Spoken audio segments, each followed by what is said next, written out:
IENs, this is Taryn. I'm the Managing Director for Future Building Nursing Prep Center, and I am back to talk to you guys about the upcoming and the latest update which we received from CNO, and that's a fantastic news for all the IENs that you guys can register under temporary class registration, and then you can work on a temporary license until you're waiting and trying to finish your requirements for the general class. So we gave this update on our various platforms, Instagram, TikTok, and you guys gave us tremendous response. So first of all, I want to say thank you. Thank you for all your love and appreciation. However, those platforms, they restrict us in terms of time, right? So we have to give very concise information to the students in a very, couple of minutes or 3 minutes maximum video. However, this YouTube is fantastic. I just love it because we can interact and have a little bit of longer video, and we can explain you in detail that how you guys can apply for this temporary class registration. Because when we uploaded this information on our various platforms, we got numerous questions. Believe me guys, we got anywhere around 150 calls in that hour. So now what we have tried to do is, and people had like similar kind of questions, so we have tried to compile all the data together and give you this presentation. So I hope you guys will enjoy this presentation with me, and I'm gonna walk you guys through the agenda. Okay, so let's just go and rock the show.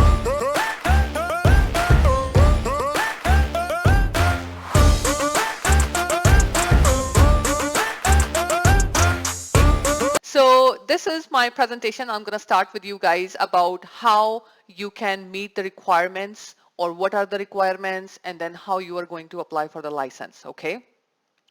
So in this one, you would see the agenda for our presentation is I'll be walking you through the introduction. What are the requirements for the temporary class, timelines, and all those questions which our team received from the students today. And then I'll be summarizing the information at the end for you guys. Okay. So introduction, why this update was updated, or why the CNO made these changes along with the Ministry of Ontario. Because you guys know that Ontario and all over Canada is running pretty short of nurses. So Ontario Health Regulation, or the Health Ministry Department, they made this decision with CNO that they want to add in as many nurses in the healthcare system as they can ASAP. And if you go on CNO's website, you would see that CNO has approximately 6,000 applications open for internationally educated nurses. So they want to use those credible, skillful internationally educated nurses into our Canadian healthcare system. So that's why this update was launched today. So what are the requirements, right? So this is the question which we are getting a lot. So I'm going to try to break it down for you guys in a simple language. How and when can you apply? So if you see here, you would need, you don't need to meet the education requirement, and I will explain that in detail what it means. You need to have your evidence of practice. You don't need to have your registration exam. So which means you can apply for temporary license without writing your NCLEX or REXPN. You still have to do jurisprudence exam. You have to meet the language proficiency. You should have proper authorization to work. And again, I'll talk more about it. And then you have to provide the criminal check. So you can see here, that's why we have kind of put that laid out in a table for you guys, that if you are meeting all the requirements except for the nursing education and your exam, you are eligible to apply for this temporary class license. However, there is one more additional information, is that you need to have an employment offer, and I will again talk more about it in the upcoming slides. Okay, so this is the eligibility criteria. So you guys can make a, your own book and see if you meet a criteria or you don't meet a criteria, or you can go open check your CNO portal and see if you meet those criteria or not. Okay. So now let's just break it down for internationally educated nurses, because the update which came today is not just for IENs, it's for retired nurses as well. It's for non-practicing nurses as well, but our forte is because we primarily deal with internationally educated nurses, so I'm just going to talk about it. So this means if you are an IEN, You must have completed your NNAS, and with that report, you should have opened your account of general class with CNO, and either you open that account for RN or RPN. Either of one is the fine one, okay? All your conditions should be met in the general class, except for which I already told you is education and the registration exam. Completed approved nursing program, which means GNM or Bachelor's of Nursing if you have done from India, right? And you should have an offer of employment from Ontario nursing employer. And I know that might sound a little bit intimidating, but believe me guys, it's not, because majority of the IENs are already working in the long-term care settings, right, as PSWs. So if you have a good connection with your employer, you can always seek and ask them like, can you please help me out here, right? Now, next question is how to apply for this temporary registration. We got so many phone calls from the students at how to do that. So guys, you can do that online if you meet the criteria. And what you need to do is you need to actually create 2 online applications. One is for the general class, another is for the temporary class. For temporary class, you also have to download temporary class offer of employment form. And don't worry, I will post all the links below this video description so that you guys can click on that link and reach to those forms. So we want to make your life as easy as possible. And then in that form, section A has to be filled by the candidate, and the section B will be filled by your prospective employer, like the employer who's willing to give you the employment. And once this form is complete, you can upload this form along with your application, right? So it's a good idea. I would just say that you download this form first, fill this form first, and then continue with your application, right? So you go other way around. So it's going to be beneficial for you guys. Now here I wanted to show you guys how that form is going to look like. So this is how your form is going to look like. Can you see that? There are 2 sections, section 1 and section 2. And in section 1, you, who is the applicant, is going to fill that information, and offer of employment will be given or written by your prospective employer. Okay? Easy peasy lemon squeezy. This is what I always say when I teach to my students. So this form is not complicated at all. You can just get it filled and upload it with the online information. Okay? Now, another question, right? I know I have already given you guys an idea how you guys can get a job offer letter, but I think it's very important for you guys to know where can you get these job offer letters from, like which are the approved employments by CNO. So boards under the Education Act, boards of health under the Health Protection or Promotion Act, independent health facilities, long-term care homes, psychiatric facilities, hospitals under public health, agencies, boards and commissions as defined by Government of Ontario, and then institutions which are funded by Ministry of Health and long-term, all those things, plus the post-secondary educational institutes. So if you can arrange your employment from any of them, guys, you are good to go, okay? And then you don't need to go work odd jobs while you are waiting to meet your requirements, educational requirement or exam.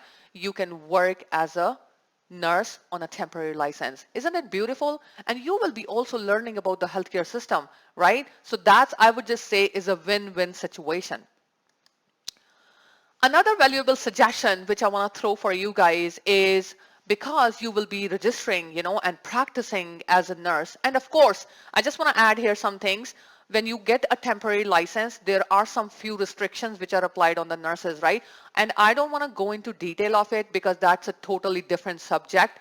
Most of the time you guys will get to know when you'll get a job, but of course there are some controlled acts which you cannot perform on a temporary license. Things will become more clear when you guys will work. However, it's important for you to know what is the ethical and the legal practice of nursing. So this resource, again, I'll share the link for you guys. This is available under CNO's website. So you can see it says temporary class learning module. So this will tell you about nursing regulations, what is the CNO's role and requirement, what are the standards of practice, at registered nurse or registered practical nurse level, what is the quality assurance and the public protection. So all those modules are given for your self-learning so that you guys feel competent and confident when you guys start your work on a temporary license. Okay, let's just move on to the next slide. Now, Another question the students, they ask us, like, what's the timeline, right? So CNO, once they receive your complete application package, including this form, the form from the employer, and of course your fee, criminal check, jurisprudence, all those things when they are met, so CNO will take approximately 15 business days to process your application. Next is the cost, right? Of course, cost is a big factor nowadays, guys. So when you are applying just to see, initially you only have to spend $56.50. I would just say that's not too much, right? Once CNO approves your application and they give you a green flag that, hey, you're good to go, then in those cases, what happens is that you need to give $361.60 in that case, okay? So now another question, very, very important question the students ask us, for how long this temporary class registration is valid for. So guys, this is valid for 24 months.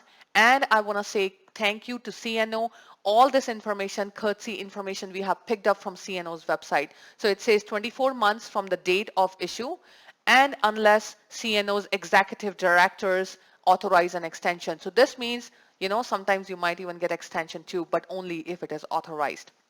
Okay, and this is applicable to both RN and RPN.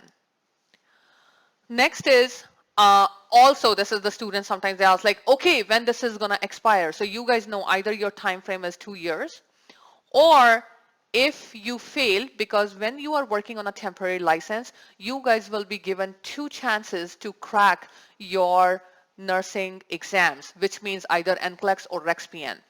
But if the student failed those exams twice, then automatically your temporary license will be revoked. Yes. So it's revoked. Then another question students, they ask, can they still give NCLEX or REXPN if their temporary license is revoked?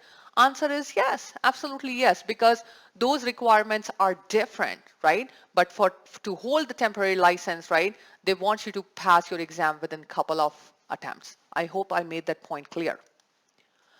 So now this is our beautiful team, and we are still missing lots of crew members in here, but what FAQs we received from our students, and as I said, you guys gave us so much of love and support and lots of questions.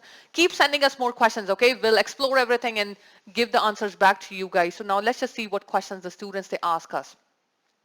So first question, if my residency status, or am I on work permit, can I still apply for temporary license? Great question, because students were getting confused, right?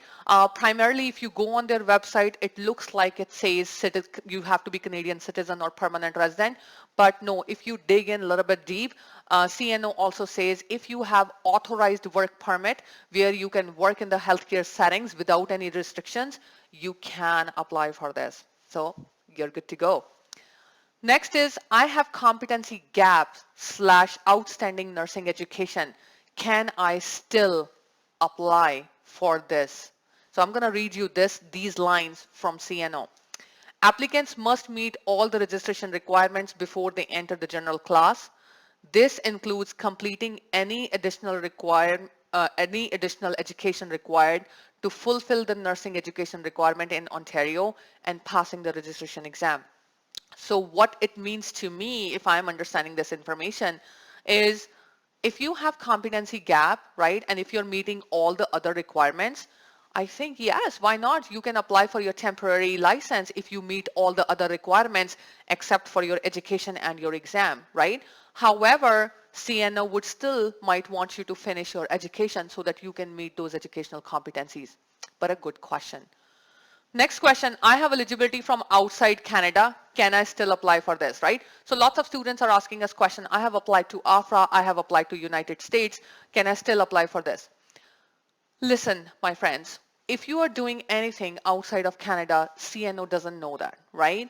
So that's a separate business. So this means, but if you can still feel that you can meet all the requirements, except which we have already displayed in the presentation, then except for the nursing exam and your education, yes, you can apply. Why not, right?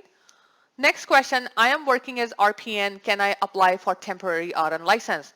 Great question. Here, I want to give some personal suggestions. This is not coming from CNO. This is coming from me, with lots of nursing experience. So guys, this is just my personal thought. If you're already working as RPN, you're already having a license, right? In that stream, why don't you just think about just passing your NCLEX exam and just directly getting into general category, right? Why do you have to move from permanent LPN license to the temporary RN and so on?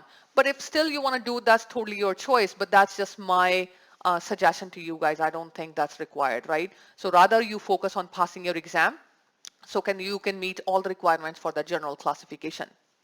Next question, do I need to have English proficiency? Yes, and I'll talk about it. Do I need to clear jurisprudence exam? Yes, you have to before you can apply. Do I have to do police clearance? Yes, you have to. And then do I need to provide evidence of practice, safe evidence of practice? Yes, you have to. You have to meet all those criteria. We have already shown you that in the video. Will I be getting less salary than usual? That's a great question, right? So again, guys, this is very hard to answer because this is going to be employer based or employer specific. So most of the time from my experience, what I have seen is, because temporary license is just like a grad nursing license. So grad nurses, they make, you know, anywhere from $3 to $5 an hour less. I'm just giving you an average, so please don't quote me on that. And per hour. So most of the time, of course, it's going to be a little bit less than the actual nurse. But again, you have to ask that to your employer who's hiring you. So next, we are going to talk about how to meet English proficiency, right? Because some students, they are messaging us, they're saying, everything is done, only my English proficiency is left, right? So I'm going to read you this again coming from CNO, how you can meet your English requirement. So you meet your English requirements, of course, if you were, you know, a nurse in another province, or if you have done your education in the past 2 years. If you see here, this means you have completed approved nursing education program in English with a clinical component, or you have completed additional nursing education in English, you know, or if you have completed a healthcare or a healthcare support program in English. So if you have done those education in the past 2 years, then yes, you can meet the English criteria. Let's just say no. Then in the past 2 years, if you guys have experience of working as a nurse in a predominantly English setting, or if you're working in a healthcare setting, which means, you know, PSWs, care aides, right? So yes, you can meet the English requirement if your employer fills the form for you, right? And if nothing else works out, then you guys know you have English language tests like IELTS and CELBAN, right? So that's what you can give and meet your requirements. Now let's just focus on the experience part, because that's what most of the students have been doing. They're getting their English language exempted through the employers, right? So I'm just going to show you guys that how this one works. So this is the form. Sorry, I cannot scroll down and show you. This is actually a 3-page form. So this is the form which is available. Again, I'll post the link for the English language proficiency. And you can see that there is first part, which is applicant information. And the next one, the next piece of information has to be filled by your employer, agency, wherever, you know, the registered nurse or the registered practical nurse is working.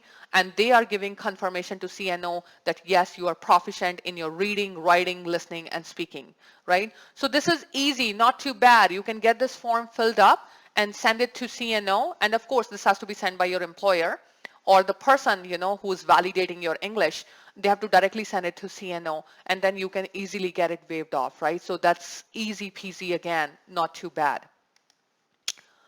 So next is also for jurisprudence. So I am finishing up, compiling up all the information for you guys in this PowerPoint presentation. So I apologize if this is a little bit longer. But another question we are getting from the students is, where is the link for jurisprudence exam? Because I think my only jurisprudence exam is left. Okay. So first of all, you usually get the jurisprudence exam link. The CNO sends you when you actually start the initial application with them. And when you send the fee to them, they send you that link. If you haven't received the link, and then what we have done for you is we have compiled here the phone numbers. You can contact the customer service team of CNO, and these are their phone numbers, main line, toll-free number. You even have a fax if you want to do the fax. So you can contact them and get the link for jurisprudence again, because you know that that's one of the mandatory requirements for this temporary license. So here I come to the summary. So all is well when ends well. So this is the last thing I just want to say. We really, really hope you understand that how this temporary registration requirements, they work for RNs and RPNs, for internationally educated nurses, timelines and FAQs. And believe me, FBNPC's motto is your success is our ambition. So our team would go any length to help and support not just the internationally educated nurses, but the Canadian nurses or domestic students as well. So let us know how we can help you. And we sincerely wish you good luck in your journey of becoming nurse to Canada. But if you have any questions, any doubts, guys, I just want to say Future Building Nursing Prep Center is only one call away from you guys. Our team is always ready to help you and support you. So this is our number, this is our website, our email ID, feedback@fbnpc.com. Make sure you leave us a comment, how you felt, and if you like this video, you felt that this was informative, make sure you share it with your friends, okay? So I want to say good luck and wish you all the success in this world. Thank you so much.